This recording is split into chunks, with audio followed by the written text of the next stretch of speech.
Nah, kalau kita mikirin akuntansi, apa sih yang ada di pikiran kita? Kebanyakan sih sama, ngebingungin, gak jelas, banyak istilah aneh, hubungan-hubungan yang gak jelas. Intinya banyak deh keribetan buat orang-orang akuntansi, apalagi yang bukan kan.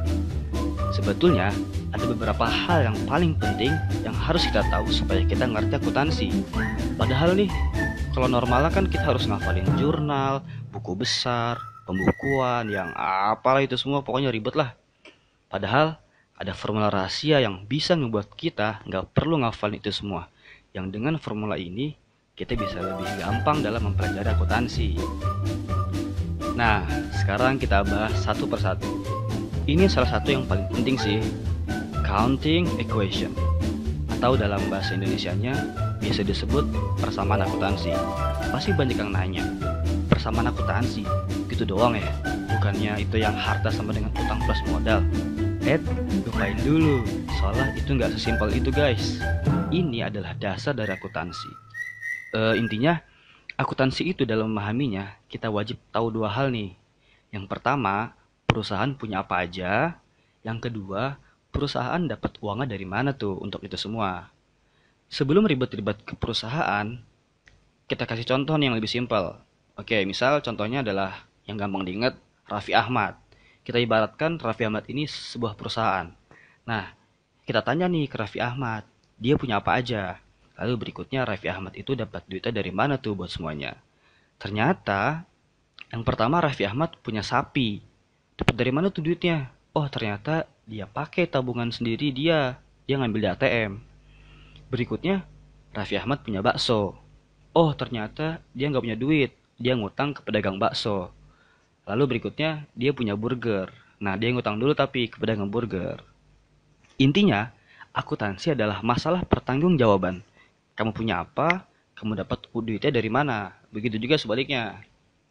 Oke, sekarang coba kita masuk ke contoh perusahaan. Si perusahaan punya apa? Oh, ternyata punya uang cash 300 juta. Dapat dari mana tuh duitnya? Oh, dari pemilik perusahaan 300 juta. Selanjutnya, perusahaan punya kamera CCTV 10 juta. Dapat dari mana? Oh, ternyata dia ngutang ke toko Max. Dia mau ngutang ternyata. Lalu berikutnya perusahaan punya mobil, harganya 500 juta. Nah, karena mahal, ini uangnya sebagian dari pemilik perusahaan. Atau ya kasarnya DP lah, sebesar 200 juta. Dan dia hutang ke dealer mobil sebesar 300 juta. Nah, jadi kalau kita total-total di sisi kiri dan sisi kanan, itu jadi 810 juta. Sama ya, atau balance ya istilahnya kalau kata-kata anak akuntansi.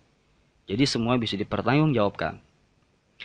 Nah, yang di sisi kiri ini nih, yang punya apa, itu biasa kita sebut harta. Karena kan yang kita punya. Lalu yang ngutang ke orang lain, ke pihak ketiga, kita sebut hutang. Sedangkan kalau yang duitnya atau utangnya bersumber dari pemilik perusahaan, kita sebut sebagai modal. Nah, sekarang kita coba ngebuat laporan sederhana dari yang tadi tuh, yang kita hitung. Tinggal pindahin aja yang tadi, nggak usah ribet-ribet. Ada uang cash, uang tunai sebesar 300 juta, berikutnya ada mobil 500 juta, lalu berikutnya ada kamera CCTV 10 juta.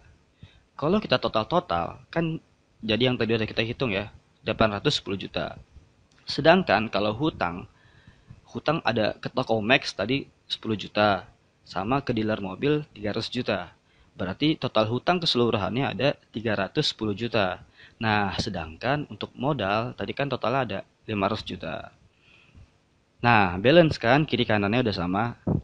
Berarti semua udah bisa dipertanggungjawabkan.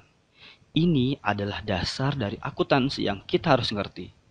Nah, dari sinilah kita dapat persamaan harta sama dengan utang plus modal. Jadi nggak sesimpel harus dihafal. Jadi kita harus tahu kenapa itu muncul ya kan. Nah, jadi intinya ilmu akuntansi itu banyak banget. Dan itu sebetulnya bisa kita peras jadi beberapa hal yang paling fundamental atau beberapa hal yang paling penting. Yang dengan mengerti itu, kita dijamin bisa ngerti akuntansi. Gak perlu ngafal-ngafalin segala macam. Oke? Sekian video dari kelompok kami. Semoga bermanfaat. Terima kasih.